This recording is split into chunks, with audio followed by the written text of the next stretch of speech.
হজ কেন কবুল হলো না?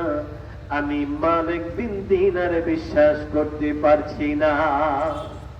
দীর্ঘক্ষণ সময় মালিক বিন দিনার মুহাম্মদ বিন হারুন বালখি আল বাগদাদির পিছনে দাঁড়াইয়া দাঁড়াইয়া তার মুনাজাতের দৃশ্য দেখল।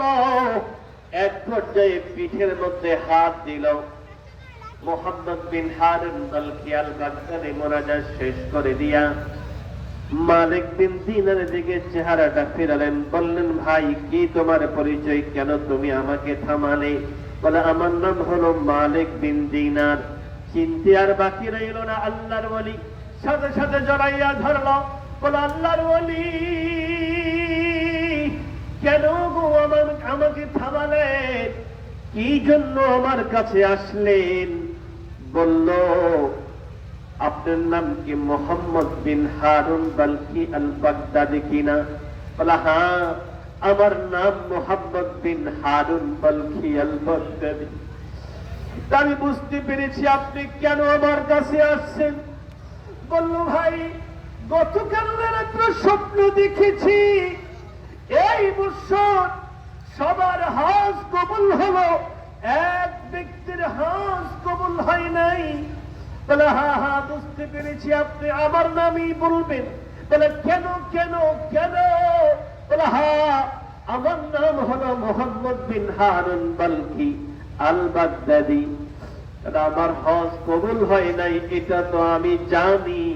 বলে, কেন তোমার হজ কবুল হয় নাই?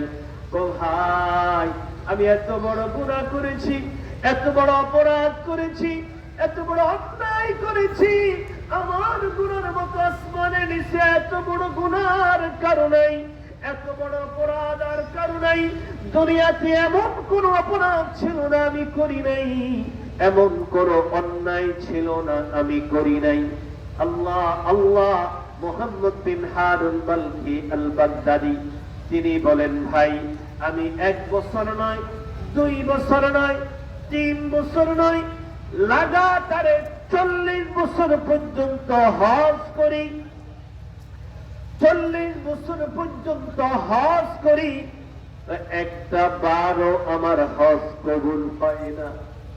তা আমি বাইতুল্লাহর চারপাশে তওয়াফ করি, বাইতুল্লাহর চারপাশে তওয়াফ করি, আমি বলি লাব্বাইক আল্লাহুম্মা লাব্বাইক, আর গায়েব থেকে আওয়াজ আসে লা লাব্বাইক লা লাব্বাইক। ও মুহাম্মদ বিন হারুন বালখি আল বাগদাদি, আমি সবার হজ কবুল করব, তোমার মতো গুনাহগারের হজ আমি কবুল করব না।